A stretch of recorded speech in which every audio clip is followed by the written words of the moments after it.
এই পরিবেশটা আজ থেকে 6 মাস আগেও এমন ছিল, আবার 6 মাস পরে থাকবে কিনা বলা যায় না, কারণ আমরা দেখতে পাচ্ছি যে ডোনাল্ড ট্রাম্প ক্ষমতায় এসেছে। ঠিক না বে ঠিক? যারা বললো যে আমেরিকাকে নিয়ে এত শক্তি দেখা, ওদের তো সেন্ট মার্টিন দিয়ে দিতে হবে, তারাই আবার দেখি বগল বাজাচ্ছে যে ডোনাল্ড ট্রাম্প এসেছে। কথা বলে না, ঠিক না বে ঠিক? সত্য বললাম তো? এখন আবার নতুন করে চিপাচাপার থেকে বলতেছে খেলা হবে। খেলা হবে? হবে, কিন্তু দিন কায়েমের খেলা হবে। কিসের খেলা হবে? দিন কায়েমের। আজ হোক কাল হোক এই বাংলাদেশের তাওহীদি জনতা বাংলার জমিনে কোরআন কায়েম করেই তারপরে ক্ষান্ত হবে। ইতিপূর্বেও আমরা বলেছিলাম আমাদেরকে ধরেন, মামলা করেন, জেলে ভরেন, রিমান্ডে দেন, ফাঁসির কাস্টে ঝুলান, জেলখানার খাবার খাওয়ান, দেশ ছাড়া করেন, আমাদের তাড়ানোর জন্যে, আমাদের ধরার জন্যে, আমাদের মারার জন্যে টাকা পয়সা নষ্ট করেন। এত কিছু করা লাগবে না, শুধুমাত্র একটা কাজ করে দিতে হবে।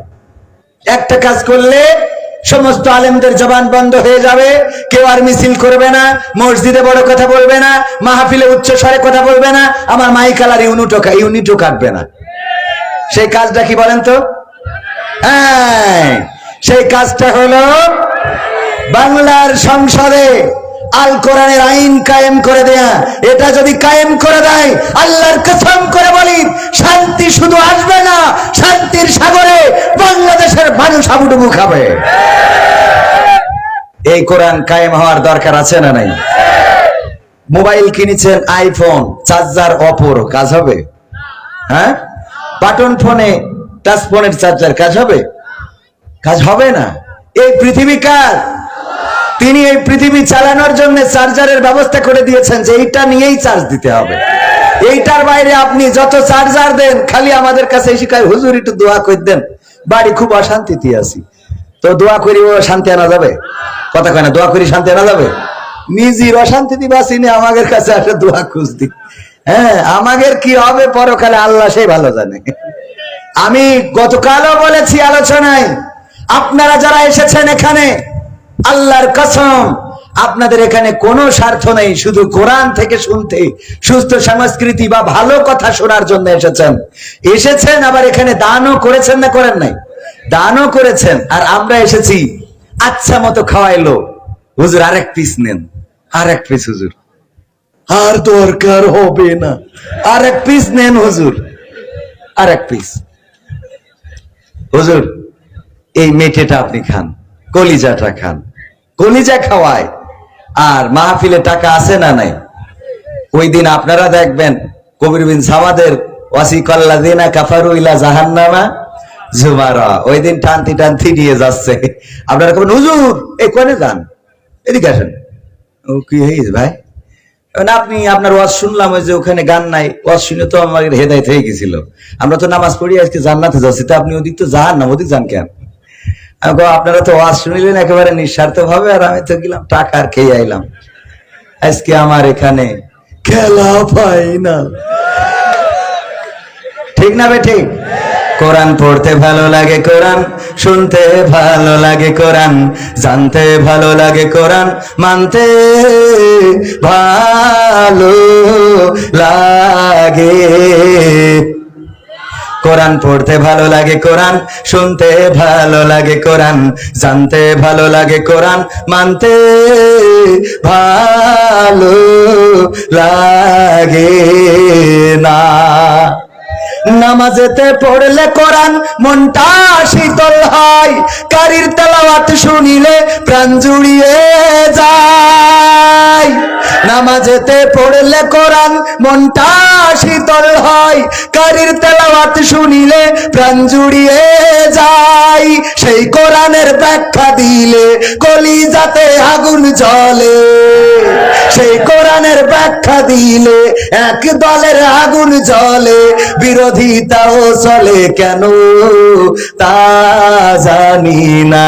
কোরআন পড়তে ভালো লাগে, কোরআন শুনতে ভালো লাগে, কোরআন জানতে ভালো লাগে, কোরআন মানতে ভালো লাগে।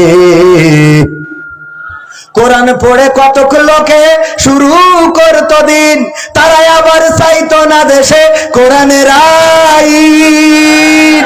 কোরআন পড়ে ওরা দেখতাম শুরু করতো দিন, তারাই আবার চাইতো না দেশে কোরআনের আইন। এটা যে কেমন নীতি, তাই তো এ দুর্গতি, করছে মোদের ক্ষতি কেন তা বুঝি না।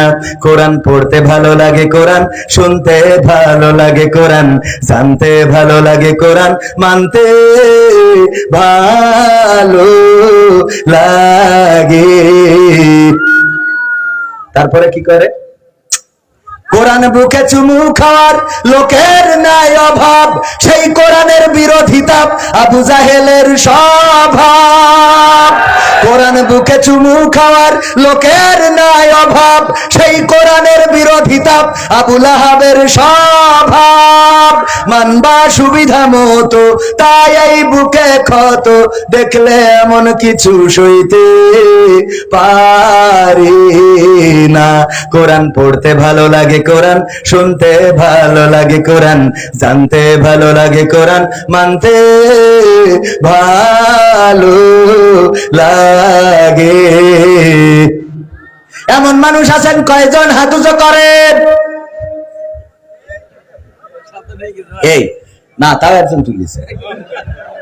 ওয়াজ শোনার সময় বুঝে শুনে হাত উঁচু করবেন। তার কারণ হলো অনেকেই বিপদে পড়ে। সভাপতি সাহেব, অনেকেই ওয়াজ শুনতে এসে ঘুমায়, আছে না? ঘুমায় তো ঘুমায়। এখন ওই হুজুর কালেকশন করতেছে, হুজুর কালেকশন করছে। কে কত দান করবেন? 50,000 টাকা দেওয়ার মতো কে আছেন? কেউ কয় না, কেউ কয় না। হুজুর প্রথমে তো আমার আবুজার ভাই যেমন ওরে জোরে চেয়ার মেয়ার ভাঙিয়ে বলতে পারে, তো কেউ রাজি আছেন? ভাই 50,000 টাকা কে আছেন? একটু হাত উঁচু করেন। সুর দিয়ে বললো, কেউ রাজি হইল না। এবার চিল্লায়ে বলা শুরু করে দিয়েছে, এই 50,000 টাকা দেওয়ার মতো কে আছেন? হাত উঁচু করেন। ও ঘুমিতে উঠি পরে হাত উঁচু করে। নাম কি বাজান? আছে ইমরান খান বা ডোনাল্ড ট্রাম্প। আল্লাহ ডোনাল্ড ট্রাম্প 50,000 টাকা, নারায়ে তাকবীর। আল্লাহ ডোনাল্ড ট্রাম্প 50,000 টাকা দেবে। আল্লাহ কবুল করো, আয় রুজিতে বরকত দাও, ভালো জায়গায় বিবাহের ব্যবস্থা করে দাও, আপনজন যারা কবরে আল্লাহ জান্নাত দাও। ও তো হাত উঁচু করি বেকায় যায় পড়ে গেছে। হায় এবার এসে হুজুরের কাছে ফতোয়া খোঁজে, হুজুর গো ঘুমাইছিলাম, আমি গুড়াতে শুনিনি, আগাতে শুনি হাত উঁচু করিলাম। এখন হুজুর দোয়া করে দিয়েছে 14 গোষ্ঠী যেন জান্নাতে যায়, কিন্তু আমি যে 50,000 টাকা দেবো, আমার তো 5 টাকাও নাই। এখন যদি না দিই আমার আব্বার কি ফেরত এনে আবার জাহান্নামে ঢুকাবে? মানে এখন যদি এটা না দিতে পারি, তাহলে কি আব্বার আবার জান্নাতে বের করে জাহান্নামে ঢুকাবে কিনা? বোঝেন কি বিপদ? তো এই জন্য ওয়াজ শোনার সময় একটু ভালো করে বিবেক দিয়ে শুনতে হবে। এই ব্যাপারে আল্লাহ রাব্বুল আলামিন পবিত্র কুরআনে বলেছে না বলে নাই? ওয়া ইযা কুরিয়াল কুরআনু ফাসতামিউ লাহু ওয়া আনসিতু লাআল্লাকুম তুরহামুন। আমার আল্লাহ বলছেন, যখন তোমাদের সামনে কোরআন থেকে বলা হবে, কোরআন থেকে পড়া হবে, তখন তোমরা হৃদয়ের কান তোমরা চুপ থেকে শুনবে এবং হৃদয়ের কানটা খুলে দেবে, যাতে করে তোমাদের উপরে আল্লাহর রহমত বর্ষণ হতে পারে। বলেন সুবহানাল্লাহ। সুতরাং হৃদয়ের কান খোলার দরকার আছে না নাই?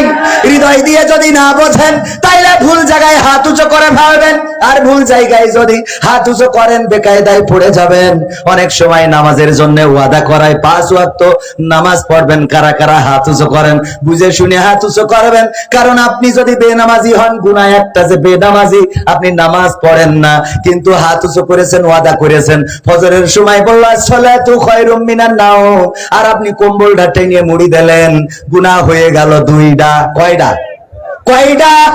এক হলো নামাজ তো পড়েন না, আর এক হলো ওয়াদা করিলেন, ভঙ্গ করেছেন। কথা মনে থাকবে তো? এই জন্য বুঝে শুনে হাত উঁচু করার দরকার আছে না নাই? শুকরিয়া আদায় করবো কার? সবাই বলছে আলহামদুলিল্লাহ।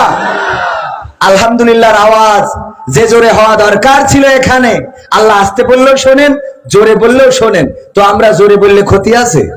এখানে যেহেতু সবাই আছি, আল্লাহর শুকরিয়া, একটু জোরে উচ্চ স্বরে আল্লাহকে বলি। সবাই বলছি আলহামদুলিল্লাহ। বোবা লোকে চলতে পারে বলতে পারে না, পঙ্গু লোকে বলতে পারে চলতে পারে না, কানা লোকে শুনতে পারে দেখতে পারে না, কালা লোকে দেখতে পারে শুনতে পারে না। তুমি যদি তাদের চেয়ে একটু ভালো থাকো তবে কেন শুকরিয়াটা আদায় করো না, তবে কেন শুকরিয়াটা আদায় করো না, তবে কেন শুকরিয়াটা আদায় করো না। চোখ দুটো দিল দেখতে তোমার, শুনতে দিল কান, জিহ্বা দিল স্বাদ নিতে আর নাকে সুঘ্রাণ। ঠিক না বেঠে? চোখ দুটো দিল দেখতে তোমার, শুনতে দিল কান, জিহ্বা দিল স্বাদ নিতে আর নাকে সুঘ্রাণ। এবার তুমি ভেবে দেখো না, এবার তুমি ভেবে দেখো না কতটা সুখে তা, তবে কেন শুকরিয়াটা আদায় করো না, তবে কেন শুকরিয়াটা আদায় করো না, তবে কেন শুকরিয়াটা আদায় করো না, তবে কেন শুকরিয়াটা আদায় করো না।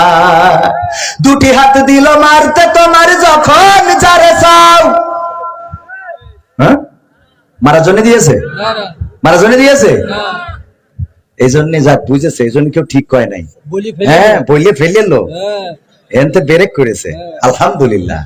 যাই হোক, ওয়াজ শুনতে হবে, শিখতে হবে, ঠিক কিনা? আমরা ওয়াজ শুনবো শিখবো না, ওয়াজ করবো মানবো না, তা হবে মাসুদ ভালো হয়ে যাও। ঠিক না বে ঠিক? মাসুদদের ভালো হওয়ার দরকার আছে না নাই? খালি সমালোচনা, এই করে ও ওই করে, ওই বলে এ তাই বলে। আমার আল্লাহ, আমি আজকে যে আয়াত দুটো নিয়েছি এটা হুজুরদের জন্য। কাদের জন্য? হুজুরদের জন্য। আমি তো হুজুর না, আপনারা ভালো করে জানেন। আমার নিয়ে আলোচনা সমালোচনা আছে না নাই? আছে না নাই? এখানে লোক অনেক বেশি হয়েছে। আমার পাশের জেলা হিসাবে এত লোক, এই যে এখানে দাঁড়ানো হাজারো মানুষ, এই পাশে দাঁড়ানো, এই পাশে দাঁড়ানো, এই মানুষগুলো যে এখনো দাঁড়িয়ে আছে, কারণটা কি জানেন? এত লোক হওয়ার পিছনের কারণ জানেন? আপনারা জানেন না, আমি জানি। বলবো আপনাদের? না না, কোরআনের জন্য তো ওরা এত পাগল হয়ে গেছে এখন হয়েছে।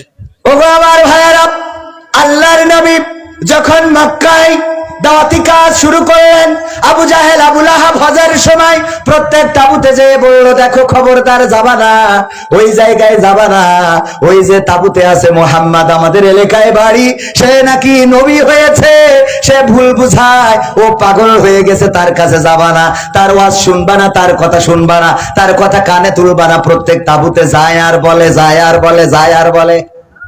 এই কথা যখন তাবুতে তাবুতে বলেছে, সবাই চিন্তা করলো হজ করতে এসেছি, সময় তো 1-1.5 মাস। কয় মাস? 1-1.5 মাস থাকা লাগে না? তো পাগলটারে একটু দেখে আসি, পাগল দেখার শখ মানুষের আছে না নাই? গ্রামে যদি পাগল ঢোকে দেখতে চাই না, চাই না? ওই আবু জাহেল কেউ জানে না নবী মুহাম্মদ কোন তাবুতে কোরআন পড়ে, কোন তাবুতে বসে আছে, কেউ জানে না। আবু জাহেল আবু লাহাব দায়িত্ব নিয়ে সব তাবুতে তাবুতে বললো। বলার পরে ওরা যখন আল্লাহর নবীর কাছে আসলো, আর যখন চেহারা দেখলো, তেলাওয়াত শুনলো, কোরআনের বাণী, কোরআনের তেলাওয়াতকারী আব্দুল বাসেত যদি তেলাওয়াত করে গো, মনটা ভরে যায়, কলিজাটা ভরে যায় না, যায় না? আমাদের দেশের এমন কারি আছে, তেলাওয়াত করলে প্রতিটা মানুষ চিল্লায় আল্লাহু আকবার বলে দাঁড়িয়ে যায়। ঠিক না বেঠে? এই তেলাওয়াত যদি কারিরা করলে এত সুন্দর লাগে গো, আমার নবী যার উপরে কোরআন নাজিল হয়েছে নিজে তেলাওয়াত করতেছে, তাহলে সেই তেলাওয়াতটা কেমন? সুবহানাল্লাহ। এই তেলাওয়াত যখন শুনলেন, তখন নিজের অজান্তে সব তাবু থেকে তারা এসে আল্লাহর নবীকে দেখে কোরআন শুনে বলে দিলেন, লা ইলাহা ইল্লাল্লাহু মুহাম্মাদুর রাসূলুল্লাহ। সবাই একটু জিকির করেন, লা ইলাহা ইল্লাল্লাহ।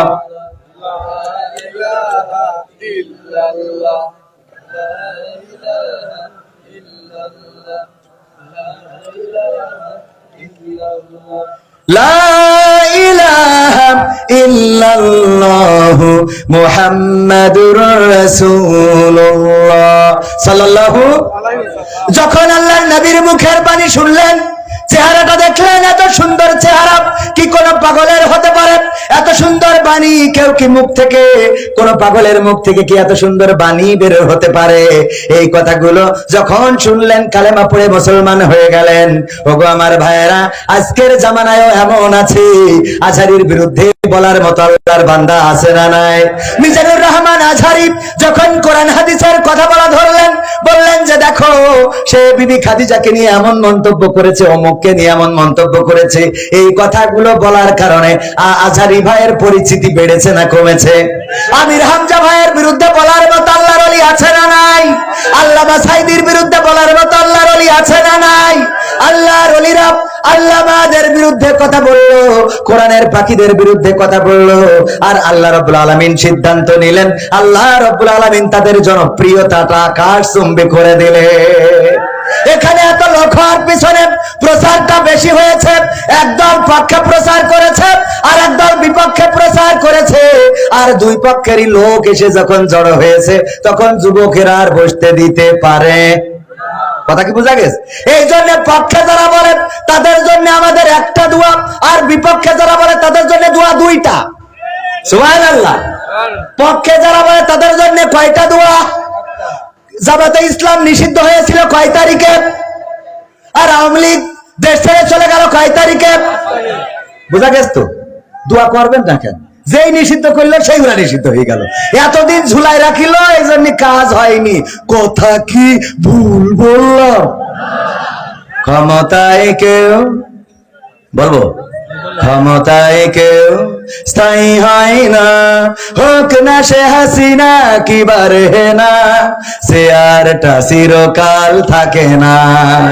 ক্ষমতায় কেউ স্থায়ী হয় না, মুজিবুর বেশি দিন থাকেনি, জিয়াউর কেউ তো রাখেনি।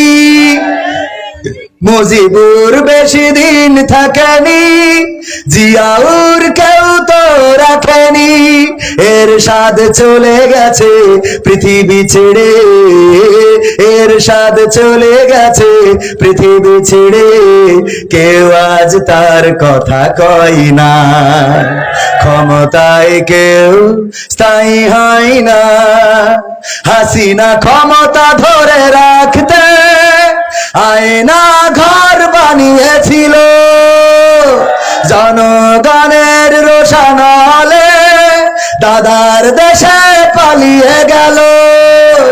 হাসিনা ক্ষমতা ধরে রাখতে আয়না ঘর বানিয়েছিল, জনগণের রোশানলে দাদার দেশে পালিয়ে গেল। ডিবি হারুনের পাশে আর, ডিবি হারুনের পাশে আর পরিমণিদের দেখা যায় না। ঠিক না বাঠে? ক্ষমতায় কেউ স্থায়ী হয় না, হোক না সে রেহেনা কিবা হাসিনা, চেয়ারটা চিরকাল, চিরকাল এই চেয়ার থাকবে না। এই চেয়ারে আমার আগে হযরত মাওলানা আবুজার গিফারি আলোচনা করে গেলেন। আমি আলোচনা করছি, আগামী বছর আমাকে আর আনা হবে না। এই নতুন ময়দানে নতুন কোন বক্তা আসবেন, আগামী বছর আমি বেঁচে থাকবো তার কোনো গ্যারান্টি নাই। ওগো আমার ভাইয়েরা, এই জন্য ওই কবরের খোরাক জোগাড় করার দরকার আছে না নাই? যদি কর্ম করেন ভালো, যদি জগতে জ্বালান আলো, তাইলে আপনার জন্য সেটাই হবে ভালো। আর যদি কর্ম খারাপ করেন, যদি এই সমাজে অন্যায়, অবিচার, অনাচার, পাপাচার, কদাচার, খুন, গুম, ধর্ষণ, জেনা, ব্যভিচারের জন্য উন্মুক্ত ময়দান করে দেন, তাইলে যতই আপনার বাপের দেশ হোক না কেন, এই দেশে টিকে থাকা যাবে? টিকে থাকা যাবে? যারা বলেছিল পালাবো না, প্রয়োজন হলে ফখরুলের বাসায় গিয়ে উঠবো,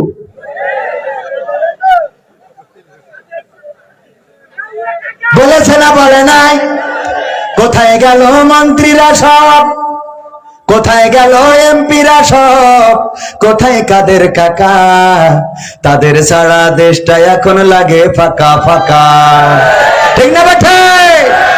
কোথায় গেল মন্ত্রীরা সব, কোথায় গেল এমপিরা সব, কোথায় কাদের কাকা? তাদের ছাড়া দেশটা এখন লাগে ফাঁকা ফাঁকা, ওদের ছাড়া দেশটা এখন লাগে ফাঁকা ফাঁকা। পালাবো না, পালাবে না, পালাবে না, যাই না তবু দেখা, পালাবে না, পালাবে না, যাই না তবু দেখা। তাদের ছাড়া দেশটা এখন লাগে ফাঁকা ফাঁকা, ওদের ছাড়া দেশটা এখন লাগে ফাঁকা ফাঁকা। আইন মন্ত্রী আটকে গেল আইনেরই ফাঁকে, দাড়ি ছাড়া দরবেশের ভণ্ড ভণ্ড লাগে। ঠিক না বেঠে? আইন মন্ত্রী আটকে গেল আইনেরই ফাঁকে, দাড়ি ছাড়া দরবেশের ভণ্ড ভণ্ড লাগে। শুনছি কত নেতা নেত্রী খাইতেছে ভাই ডান্ডা, বিচারপতি কালামানিকের ফাটিয়েছে আন্ডা। পলকের ঝলক গেল, পলকের ঝলক গেল, থামিয়ে নেটের চাকা। তাদের ছাড়া দেশটা এখন লাগে ফাঁকা ফাঁকা, ওদের ছাড়া দেশটা এখন লাগে ফাঁকা ফাঁকা। কই গেল সেই সংসদেতে মমতাজের গান? ঠিক না বেঠিক? এইখানে আবার একটু ওয়াজ না করলি ভালো লাগবে না, করবো? ওগো আমার ভাইয়েরা, মনির খানের নাম জানেন কয়জন? মনির খান হাত তোলেন আর না তোলেন জানেন তো? মানে মনে করছে আবার কোন বিপদে ফেলে দিই, জ্বালা শেষ নেই। ওরে না, সবসময় কি বিপদে ফেলবো? মনির খানের নাম আমরা সবাই জানি না, জানি না? এই মনির খানের নায়িকার নাম জানেন না, জানেন না? নাম কি যুবকরা বলেন? হ্যাঁ, অঞ্জনা। কথা শুনলে না, চলে গেলে আর একজনের হাত ধরে, আমার তুমি হইলে না, তুমি আমার কথা কইলে না, তুমি কোথায় রইলে অঞ্জনা? অঞ্জনা গান আছে না নাই? প্রত্যেক ক্যাসেটে আছে না নাই? প্রত্যেক ক্যাসেটে অঞ্জনা অঞ্জনা অঞ্জনা বলে চিল্লায় কত গান গাইল, কত ভালোবাসা, কত মায়া, কত মহব্বত। এই যে ভালোবাসা, আমি বললাম মমতাজ আপনি একজন শিল্পী আর মনির খানও একজন শিল্পী, আপনি হলেন শিল্পী নামের কলঙ্ক। আপনার মতো নেমো খারাম পাওয়া যায় না, আপনার মতো বেঈমান দেখা যায় না। কেন বেঈমান? যদি মমতাজ আমার কাছে জিজ্ঞাসা করে, আমি বলি আপা মনির খান সে যখন বিয়ে করে নাই, প্রেমিকা ছেড়ে চলে গেছে, তার নামে গান গেয়ে রেখেছে, জানে যে জীবনে একদিন বিয়ে করা লাগবে, আর বউ কিন্তু অঞ্জনার নামটা জানবে। আর এটা যদি জানে তাইলে ঘরের মধ্যে জ্বালা আছে না নাই? জ্বালা আছে না? জ্বালা আছে। তারপরেও জীবনের রিস্ক দিয়ে গান গেয়েছে, এখন জ্বালা শেষ নেই। যদি আমার সেই দিন দেখলাম যে আমাদের কন্যা হাফেজ দ্বিতীয় বিয়ে করেছে, এর জন্যই আল্লাহর ওলিরে মেরে ফেলেছে প্রথম বউ। বলেন সুবহানাল্লাহ। ও নাউজুবিল্লাহ, নাউজুবিল্লাহ না, এখানে মহিলারা বলছে সুবহানাল্লাহ। ভালো কাজ করিস, এই দরকার। মহিলারা বলছে এই তো দরকার, এই তো যে তাও মেরে ফেলেছে এক ভালো। কয়েকদিন আগে দেখলাম যে মেশিনটাই কেটে নিয়েছে। এটা তো আরেক সমস্যা হতে চায় ওই পাশে, এটা আরো খারাপ না? বেকায়দা অবস্থা, বেঁচে আছে কিন্তু ধুক ধুক করতেছে। বাঁচবা কিন্তু ধুক ধুক করবা, ঠিক না বেঠে? ওগো আমার ভাইয়েরা, দেখেন কত বড় রিস্ক। যদি আর একটা বিয়ে করে জীবনটা যাইতে পারে না, পারে না। জীবন গেলে তো তাও মরে গেলেন, বেঁচে গেলেন, কিন্তু যদি কোনোভাবে মেশিনটা চলে যায় তাইলে সারাটা জীবন বেকায়দা অবস্থা। ভাইরা আমার, এই অবস্থার রিস্ক নিয়েও মনির খান গান গেয়েছে। কার? অঞ্জনার। গেয়েছে লাগাই নাই? আমার সভাপতি বলছে তো আপনারা করছেন না কেন? সভাপতি বলছে অঞ্জনার গান গেয়েছে। দেখেন এই অঞ্জনার গান গাইল আর মমতাজ সংসদে বঙ্গবন্ধুর নামে গান, শেখ হাসিনার নামে গান, এত গান শুনাইলো সংসদের মধ্যে, কত গান গাইল গো। আর যখন সংসদ ধরে সবাই চলে গেল রে, আমার মমতাজ আপা আমার নেত্রীরে নিয়ে একটা গান শোনাইলো না। বলেন এর মতো নেমো খারাম কি আর আছে? আমি বললাম আপা গান যদি শিখা লাগে আমি শিখাই দিই, আপনি গাবেন। ও আমার সোনার ময়না পাখি, কোন বাদশে দাদার দেশে গো, আমরা এই দেশে কেমনে থাকি রে, আমার সোনার ময়না পাখি। ঠিক গান গাইলো না, তাহলে নেমক হারাম নাকি? বেঈমান সত্যি বললাম না মিথ্যা? সত্যি না মিথ্যা? বেঈমান যদি না হইতে, যেই সরকারের খাইলে 15টা বছর খাওয়ালো, সয়াবিন তেলের বোতলগুলো খাটের নিচেই, টাকার বান্ডিল গুলো সুইজারল্যান্ডে, বাড়ি করেছো লন্ডনে, জমি কিনেছো আমেরিকায়, ডাক্তার দেখাইতে যাও সিঙ্গাপুরে, আর পিকনিক করার জন্য যাও থাইল্যান্ডে, এত আরাম যেই নেত্রী দিল 15টা বছর ধরে, সেই নেত্রী যখন চলে গেল, তখন আমার এই নেতাদের আর একজনেরও খুঁজে পেলাম না। এদের মতো জাহেল, এদের মতো নেমক হারাম একজনও আছে নাকি? আছে? অন্তত একজন তো রাস্তায় দাঁড়ায় বলবি আমরা আসি, দেখা হবে, বলার দরকার আছে না নাই?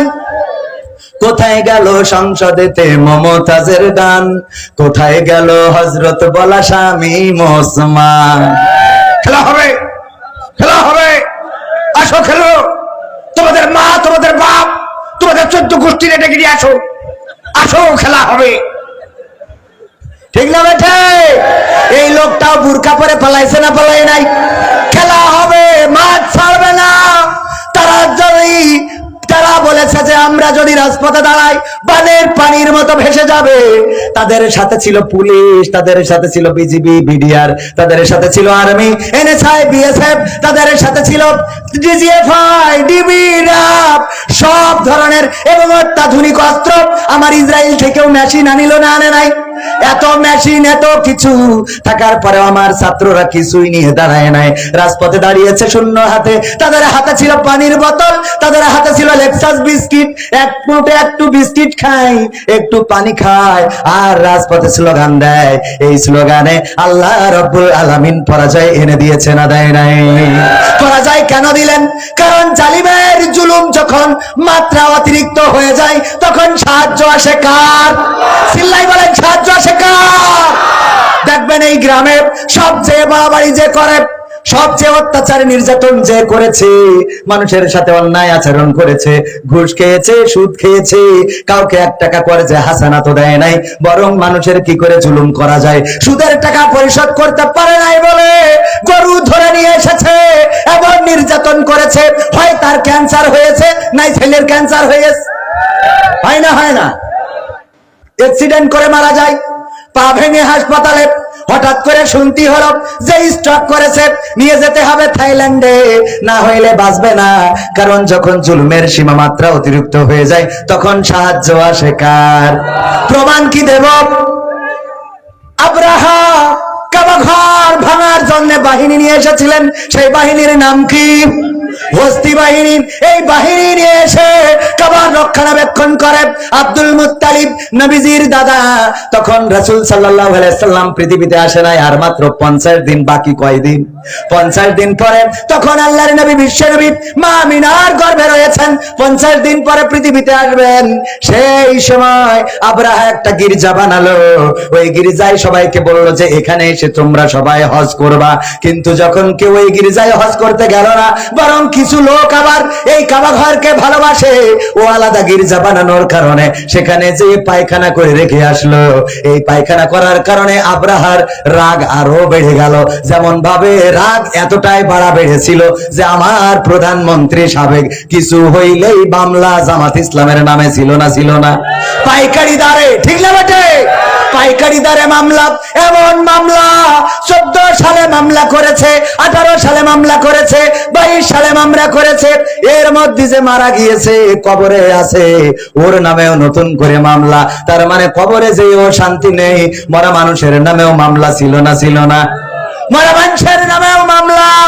এত হামলা মামলা করা হলো, জুলুমের সীমা অতিক্রান্ত হয়ে গেল। আব্রাহা সেই কাজ করলো, যখন কাবা বানালো, বিকল্প কাবা বানিয়েছে। গির্জা আমাদের দেশেও বিকল্প জাতির পিতা বানানো হয়েছিল না? হয় নাই? এখনো সেই আল্লাহর বান্দার ছবি অফিস আদালতে আছে না নাই? আছে না নাই? জাতির পিতায় ভেজাল ঢুকালো, জাতির পিতাই ভেজাল ঢুকালো। আমরা বলি জাতির পিতা ইব্রাহিম, তারা বললো না জাতির পিতা ছাতা মাতা। কথা কয় না? এই জাতির পিতা আমাদের মানতে বাধ্য করা হলো, আমাদেরকে বলতে বাধ্য করা হলো। আল্লাহর নবীর নামে যদি কেউ কটূক্তি করে, তার ব্যাপারে কোন সিদ্ধান্ত সিদ্ধান্ত আসে না, গ্রেফতার করা হয় না, অ্যারেস্ট করা হয় না, শাস্তি দেওয়া হয় না, কিন্তু আমাদের পিতার নামে যদি কেউ মন্তব্য করে অমনি ধরে নিয়ে কাটি খুলে দিয়া হতো। বলেন ঠিক কিনা? ভাইরা আমার, আব্রাহা হস্তি বাহিনী নিয়ে আসলো কাবা ঘর ভাঙার জন্য।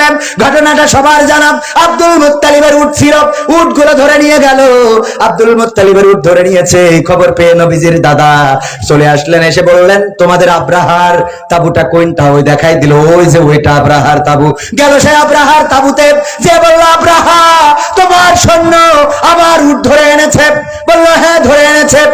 তুমি তো কাবা ঘর দেখাশোনা করো, ঝাড়ু দাও, রক্ষণাবেক্ষণ করো। বলল হ্যাঁ আমার উট ধরে এনেছে, আমার উটগুলো ফেরত দাও। আব্রাহা বলল ও আব্দুল মুত্তালিব, অবাক হয়ে গেলাম, যেই কাবা ভাঙার জন্য আসলাম ওই কাবাটা তুমি দেখাশোনা করো, ওই কাবার সাথে তোমার সম্পর্ক আছে, প্রেম আছে, ভালোবাসা আছে। আমি তোমার উট ধরে এনেছি, তুমি উটগুলো ফেরত চাইলা, কিন্তু কাবা ঘর ভাঙতে এসেছি, একটা বারের জন্য বললা না, একবারের জন্য বললা না কাবা ঘরটা ভেঙো না, চলে যাও চলে যাও চলে যাও, কেন বললে না? আব্দুল মুত্তালিব জানতে চায়। আব্দুল মুত্তালিব বলল আব্রাহা শুনে নাও, আমি কেন উট চাইতে এসেছি? কারণ এই উটগুলো আমি ওই উটগুলোর মালিক, আমার অধীনস্থ এই উটগুলো, এই উটগুলোর অভিভাবক আমি, আমার উটগুলো আমি ফেরত নিতে এসেছি। আর কাবার মালিক আমি না, কাবার মালিক কে? জোরে বলেন কাবার মালিক কে?